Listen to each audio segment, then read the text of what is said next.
നാരായണ നാരായണ നാരായണ. ഓം. ശ്രീമദ് ഭാഗവത മഹാപുരാണം ദശമസ്കന്ധം ഉത്തരാർത്ഥം 87-ാമത്തെ അധ്യായം ശ്രുതിഗീത. അതിൽ 21-ാമത്തെ ശ്ലോകം 8-ാമത്തെ ശ്ലോകമായിട്ട് പറയണു. ഓം ദുരവഗമാത്മതത്വനിഗമായ തവാത്തതനോശ്ചരിതമഹാമൃതാബ്ധി പരിവർത്ത പരിശ്രമണ ന പരിലഷന്തി കേചിതപവർഗമപീശ്വരത്തെ ചരണസരോജഹംസകുലസംഗവിസൃഷ്ടഗൃഹ. എൻ്റെ പദച്ഛേദം ദുരവഗമ, മനസ്സിലാക്കാൻ പ്രയാസമായിട്ടുള്ള സാരാർത്ഥങ്ങൾ, ഗൂഢാർത്ഥങ്ങൾ, വ്യത്യസ്താർത്ഥങ്ങൾ, ശ്ലേഷം, നാനാർത്ഥങ്ങൾ, മർമ്മം അതൊക്കെ വളരെ പ്രയാസമാണ്. ഭഗവാന്റെ ഈ ലീലാരഹസ്യം അത്ര എളുപ്പമല്ല മനസ്സിലാക്കാൻ. വേദം അതിൻ്റെ തത്വം മനസ്സിലാക്കാൻ എളുപ്പമല്ല. അത് മനസ്സിലാക്കാൻ തുടങ്ങിയെങ്കിൽ നമ്മൾ ജ്ഞാനികളായിട്ട് മാറാൻ തുടങ്ങി. അതാണ് ആത്മതത്വം, ജീവതത്വവും പരമാത്മതത്വവും. അത് രണ്ടും മനസ്സിലാക്കൽ എളുപ്പമല്ല എന്നാണ് പറയണത്. നിഗമായ, അത് വേദത്തെ ഇങ്ങനെ പ്രചരിപ്പിക്കുക. എന്തിന്? തവ ആത്തതനോഹോ, ഭഗവാന്റെ ശരീരത്തെ സ്വീകരിക്കുക, സകല സ്വരൂപം സ്വീകരിക്കുക. സ്വേച്ഛോപാത്ത തനുവാണ് ഭഗവാൻ. അപ്പോൾ ഭഗവാന്റെ ശരീരത്തെ ഭഗവാൻ സ്വീകരിക്കുന്നത് പുറമേ കാണുമ്പോൾ അതാത് വേഷങ്ങളിൽ കാണാം. മത്സ്യാണെച്ചാൽ മത്സ്യം, കൂർമ്മം, വരാഹം, നരസിംഹം, വാമനൻ, പരശുരാമൻ, ശ്രീരാമൻ, ബലരാമൻ, ആരായാലും ശ്രീകൃഷ്ണനായാലും ഒക്കെ ഒരുപോലെ തന്നെയാണ്. കൽക്കിയായാലും അതെ. അത് ഋഷഭദേവൻ പറയുന്നതാണ്, എൻ്റെ ഈ ശരീരത്തെ നിങ്ങൾ കാണണ്ട, അത് നിങ്ങൾക്ക് കാണാൻ വേണ്ടി ഞാൻ ഉണ്ടാക്കിയതാണ്. ഇത് ശുദ്ധ സത്വമാണ്. അതുകൊണ്ടാണ് ഇതിൽ നിന്നും ബഹിർഗമിക്കുന്നതായിട്ടുള്ള മലിനങ്ങൾക്ക് 10 യോജന സുഗന്ധം വരാനുള്ള കാരണം. അപ്പോൾ ആ രഹസ്യത്തെ നമുക്ക് മനസ്സിലാക്കാൻ സാധിക്കില്ല. ഈ സജ്ജനത്തിനും അങ്ങനെ ഒരു ഗുണമുണ്ട്. നമ്മൾ അറിയാതെ കണ്ട് നമ്മുടേതായിട്ടുള്ള പാപങ്ങളെ മുഴുവൻ ഇല്ലാണ്ടേക്കും. അത് അവരുടെ മാത്രം പ്രത്യേകതയാണ്. അപ്പോൾ നാരദനെ ആ നിലയ്ക്കാണ് കണക്കാക്കുക. സനകാദി മഹർഷിമാരെ അങ്ങനെയാണ് കണക്കാക്കുക. അതേപോലെ ഒക്കെ ഈശ്വരഭാവമാണ്. നവയോഗികൾ, യതി, ഇവരൊക്കെ ഈശ്വരഭാവമാണ്. അതേപോലെ ചില മഹർഷിമാർ, ഈ ആദ്യത്തെ പ്രജാപതിമാർ, അത്രി, വസിഷ്ഠൻ തുടങ്ങിയിട്ടുള്ള, വിശ്വാമിത്രനായാലും ശരി, കശ്യപനായാലും ശരിയൊക്കെ ഒരു ഈശ്വരഭാവമാണ്. അങ്ങനെയുള്ള ഭഗവാന്റെ ഈ അവതാരങ്ങളുടെ ഓരോ ശരീരങ്ങളുടെയും ഈ പരമാത്മ തത്വത്തെ, ജീവതത്വത്തെ, അവിടെ ദേഹം എന്തിനാ ഭഗവാൻ സ്വീകരിച്ചത് എന്നുള്ളത് നമുക്ക് മുഴുവനായിട്ട് പറയാൻ സാധിക്കില്ല, അറിയില്ല. ചരിതം, ഭഗവാനാൽ ചെയ്യപ്പെടുന്നതായിട്ടുള്ള ലീലകൾ, അതാണ് ചരിത്രമായിട്ട് വരിക. മഹാ അമൃതലബ്ധി, അത് എത്രത്തോളം അമൃതമായിട്ട് നമുക്ക് വരുന്നു. നമ്മൾ പിന്നെ മരിക്കണില്ല, അതിൽ തന്നെ ലയിച്ചിരിക്കുകയാണ്. ആ ലീനഭാവത്തിൽ പുറമേ നിന്നുള്ള ഈ നെഗറ്റീവ്സ് ഒന്നും നമ്മളെ ബാധിക്കില്ല. അപ്പോൾ യഥാർത്ഥത്തിൽ നമ്മൾ ലീനനാണോ എന്നറിയാൻ നമ്മൾ സ്വയമേവ ഒന്നിങ്ങനെ പരിശോധിക്കാം. എനിക്ക് പുറമേത്തെ ബാഹ്യം ഇങ്ങനെ വല്ലാണ്ട് ബാധിക്കുന്നുണ്ടോ? ബാധിക്കുന്നില്ല വെച്ചാൽ ഞാൻ ഭക്തനായി തീർന്നു. അങ്ങനെ മഹാ അമൃത ലബ്ധി നമുക്ക് കിട്ടുന്നുണ്ടെങ്കിൽ, ആ സാഗരത്തിലെ പരിവർത്ത മുങ്ങുകയാണെങ്കിൽ, അത് നമ്മളെ അങ്ങോട്ട് ചുറ്റും മൂടിയിരിക്കുകയാണെങ്കിൽ, പരിവർത്തനം ചെയ്യപ്പെട്ടിരിക്കുകയാണെങ്കിൽ, പരിവർത്തനം വെച്ചാൽ മാറ്റം എന്നുള്ള അർത്ഥത്തിലല്ല, പരിവർത്ത എന്നുള്ളത് അവിടെ നമ്മളെ മൂടപ്പെടുക. അപ്പോൾ നമ്മളതിൽ മുങ്ങുക. ആ രീതിയിൽ പരിശ്രമണാഹ, ക്ലേശങ്ങളിൽ നിന്നും മുക്തരാകാം. അതായത് പരിശ്രമം എന്ന് പറഞ്ഞു കഴിഞ്ഞാൽ തന്നെ മനസ്സിലാവുമല്ലോ, നല്ലോണം കഠിനമായിട്ട് അധ്വാനിക്കുന്ന ഒരു ഭാഗമാണ്. അങ്ങനെ അധ്വാനിച്ചാൽ പോലും കിട്ടാത്തതാണ് ഈ ഭഗവത് തത്വം. അത് യഥാർത്ഥത്തിൽ അങ്ങോട്ട് കിട്ടിയെങ്കിൽ പിന്നെ ക്ലേശങ്ങളിൽ നിന്നൊക്കെ മുക്തിയാണ്. ന പരിലസന്ധി, പിന്നെ ഈ ഭൗതികമായിട്ടുള്ള എന്തെങ്കിലും ഒന്നുണ്ടെങ്കിൽ അതിൽ ഒരു താല്പര്യം ഉണ്ടാവില്ല, ആഗ്രഹങ്ങൾ ഒന്നും ബാക്കി ഉണ്ടാവില്ല. അങ്ങനെയുള്ള ചിലര് കേജിത് അപവർഗം അഭി, മോക്ഷം പോലും വേണ്ട എന്ന് വയ്ക്കും. അപവർഗം എന്ന് വെച്ചാൽ മോക്ഷമാണ്. ഇപ്പം ഹനുമാനും ഈ മോക്ഷം ഉപേക്ഷിച്ച ആൾക്കാരാണ്. രാമനാമം ജപിച്ച് മതിയായില്ല, അങ്ങനെ അനവധി ആൾക്കാരുണ്ട്. ഈശ്വര, അല്ലയോ ഭഗവാനെ, തേ അങ്ങയുടെ ഈ ചരണ സരോജ, സരോജം താമര, ചരണം തൃപ്പാദം. അപ്പോൾ ആ തൃപ്പാദം താമരക്കാലുകളെ ആശ്രയിക്കാൻ, പാദഭക്തി നേടാൻ വേണ്ടിയിട്ട് ഞങ്ങളിതാ ആശ്രയിക്കുന്നു. അങ്ങനെ ഹംസകുല സംഘ, ഈ ഹംസം അരയന്നത്തിൻ്റെ ആ ഗോത്രത്തിൽപ്പെട്ടത്, ആ കുലത്തിൽപ്പെട്ടത്, അവരുമായിട്ടൊരു സംഘം കിട്ടുകയാണെങ്കിൽ, സത്സംഗം, അത് കിട്ടിക്കഴിഞ്ഞാൽ വിസൃഷ്ട ഗൃഹാഹ, ഉപേക്ഷിക്കപ്പെട്ടതായിട്ടുള്ള ഈ വീടുകളോട് കൂടിയിട്ട്, ഗൃഹം വീടാണ്, അപ്പോൾ വിസൃഷ്ട ഗൃഹ, വീട് ഉപേക്ഷിച്ചു, സന്യസിച്ചു എന്ന് സാരം. ഇപ്പോൾ ശ്രീ ശുഖബ്രഹ്മർഷിയൊക്കെ ജന്മന സന്യസിച്ചവരാണ്. സനകാദികളോ നവയോഗികളോ ഇവരൊക്കെ ജന്മന തന്നെ സന്യസിച്ചവരാണ്. അങ്ങനെ അല്ലാത്തവരും ഉണ്ട്, ഹനുമാനെ പോലുള്ളവർ, അഗസ്ത്യനെ പോലുള്ളവർ ഒക്കെ ആ രീതിയിലാണ്. അവരെല്ലാം ഉപേക്ഷിച്ചിരിക്കണം, എന്നാൽ എല്ലാം അവർ അനുഭവിക്കുന്നുണ്ട്.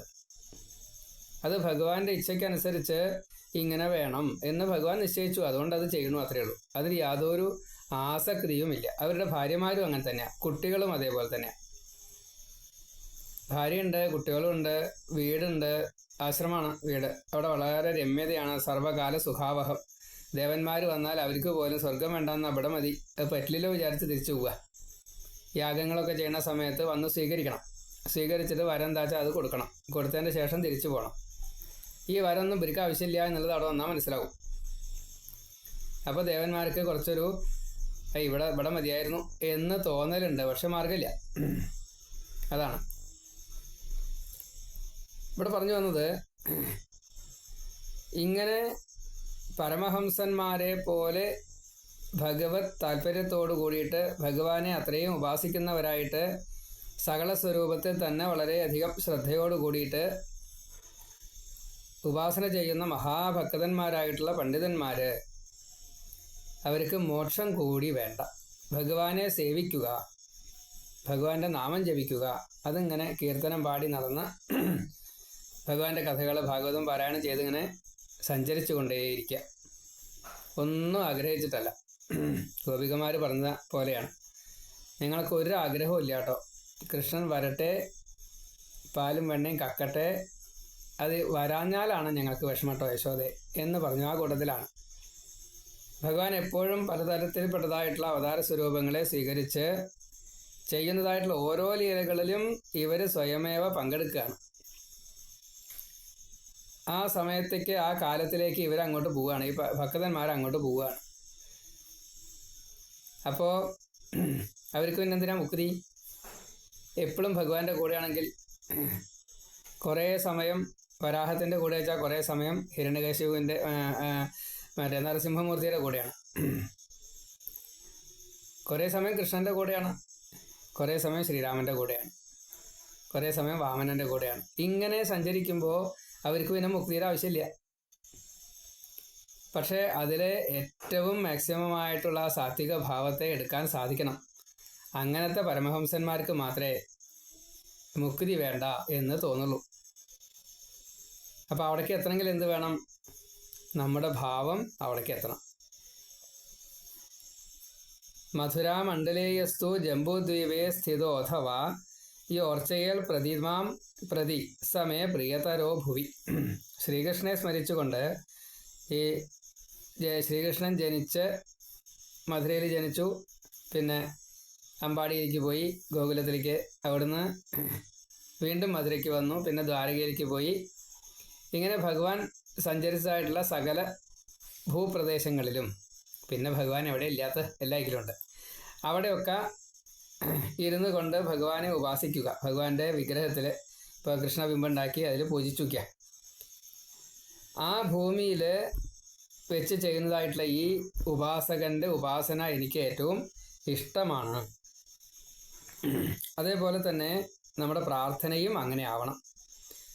ത്വദംശസ്യ മമേശാന ത്വന്മായാകൃതബന്ധനം ത്വദംഘ്രിസേവാമാദിശ്യ പരാനന്ദ നിവൃത്തയാ. അല്ലയോ ഭഗവാനെ, അങ്ങയുടെ അംശമായിട്ടുള്ള എനിക്ക്,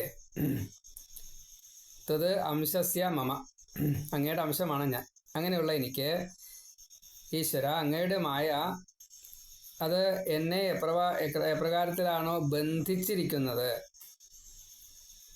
അത് ദേഹമോഹം വരികയാണ്. ആ ദേഹമോഹത്തിൽ നിന്ന് എങ്ങനെയാണ് എന്നെ മോചിപ്പിക്കേണ്ടത് വെച്ചാൽ അത് മോചിപ്പിക്കണം. അതിനു വേണ്ടിയിട്ട് ഭഗവാനെ അങ്ങയുടെ ഈ തൃപ്പാദ സേവ, ഭഗവാന്റെ തൃപ്പാദത്തിലേക്ക് എൻ്റെ മനസ്സിനെ എത്തിക്കുക, എപ്പോഴും പൂജിക്കാനുള്ള ഒരു അർഹത എനിക്ക് തരാം. അപ്പോൾ മേശാന്തി ആയിട്ട് കാര്യമില്ല, മേശാന്തിയായ ഡ്യൂട്ടി ആയിട്ട് മാറി. അതല്ലാതെ കണ്ട് എവിടെ ഇരുന്നിട്ടാണ് പൂജിക്കണം വെച്ചാൽ അവിടെ ഇരുന്നിട്ട് ഭഗവാനെ സ്പർശിച്ചുകൊണ്ട്, ഭഗവാന്റെ ഈ പാദത്തെ സ്പർശിച്ചുകൊണ്ട്, ഭഗവാന്റെ ലീലകളെ എപ്പോഴും മനസ്സിൽ, അത് മാത്രമേ പാടുള്ളൂ. അങ്ങനെ ഭഗവാന് വേണ്ടി സേവനം ചെയ്തുകൊണ്ടിരിക്കുക. അവിടേക്ക് എന്നെ നയിക്കണേ. ഈ പ്രപഞ്ചവുമായിട്ടുള്ള, വിഷയങ്ങളുമായിട്ടുള്ള, ദുസ്സംഗമായിട്ടുള്ള, ദേഹമോഹമായിട്ടുള്ള ഇതിനെ മുഴുവൻ ഉപേക്ഷിക്കാൻ അങ്ങ് എന്നെ സഹായിക്കണേ. അപ്പോൾ മുക്തിയാണ് ആഗ്രഹിക്കുന്നത്. വിഷയങ്ങളിൽ നിന്നും മുക്തി നേടിയാലാണ് മോക്ഷം കിട്ടുള്ളൂ. ഞാൻ ദേഹമാണ് എന്ന ബോധത്തിൽ നിന്നും മുക്തി കിട്ടിയാലാണ് നമുക്ക് മോക്ഷം കിട്ടുള്ളൂ. അതിനുവേണ്ടി സഹായിക്കണേ എന്ന് പ്രാർത്ഥിക്കുകയാണ്.